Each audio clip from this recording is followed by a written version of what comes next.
Qnet Noida Sector 143 Case Number 115 Tribunal 2025 Date 15 January 2025 asigi matangda aina thingkraba lalholup Kangleipak Communist Party People's War Group PWG na chatliba January thagi haukiba numit tarik 12 da thamkiba final report ki matangda wafam khara amuk hana chirolamada fongdoragli KCP PWG na thamkiba final report aduda Qnet Noida Sector 143 online telephonic business asi scam nate haibasi report aduda pankiba laite loop na thamkibadi upline sing aduna manipur da thoglaktuna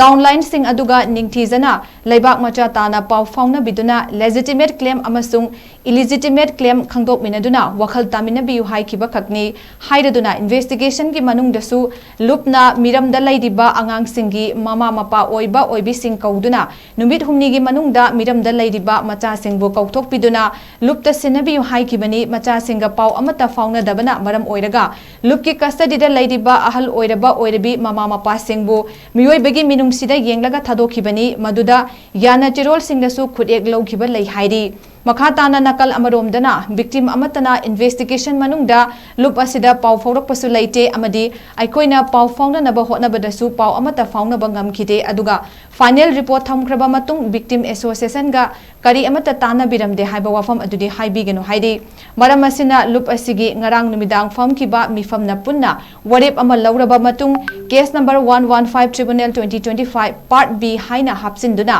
hairiba Qnet Noida sector 143 online telephonic business asi victim association kakching yauraga reinvestigation tauragani haina KCP lamyan bakhuman gi PRO chingkhai ngan bana khudek piduna thadorakpa cherolamana fongdorakli